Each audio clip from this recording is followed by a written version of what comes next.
香港建造業界正喺度推動名為工匠精神嘅文化運動。呢個唔只係一系列嘅行動，而係一個承諾，更係一個可以改變工地工作態度同價值觀嘅契機。建業建榮積極參與工匠精神運動，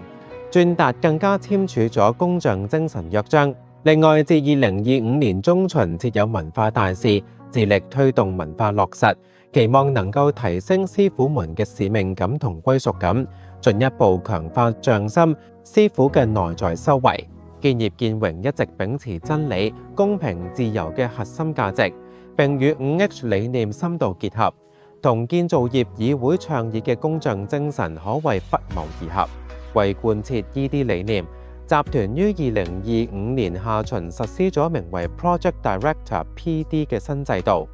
委任唔同管理層或部門主管擔任各個工地 PD。PD 制度嘅首要目的係改善溝通同推廣公司文化，藉此帶動地盤團隊，確保上下溝通暢通無阻，從而凝聚共識。PD 亦都積極參與並優化施工方案，致力於改進流程，從而改善安全，提升效率。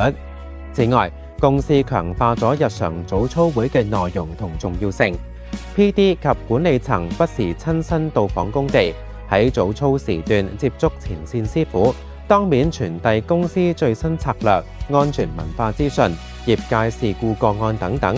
藉此加強溝通，建立互信，進一步鞏固工程團隊。PD 另一個職責係提升師傅形象。一直以嚟，集團每位前線師傅都會喺安全帽上貼上自己嘅名，既方便溝通，又能建立互信、透明同平等嘅工作氛圍。近期，我哋組織師傅們走入社區，接觸工地附近嘅街坊，發揮專業技能，服務有需要嘅鄰舍。過程中收穫咗唔少歡笑聲同掌聲，期望透過呢啲行動激發師傅們嘅匠魂精神，促進彼此尊重同信任，建立良好嘅團隊形象。透過落實匠心、匠技同匠行與時並進，提升施工水平。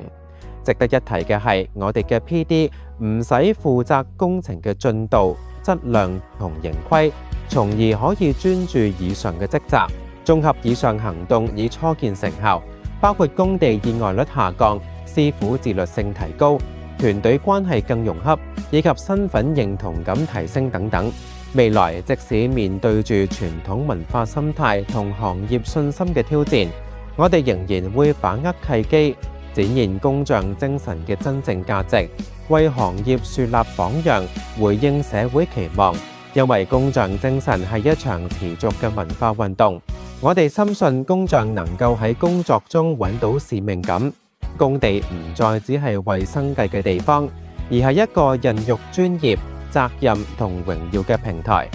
希望每一位都能夠快樂上班，平安回家。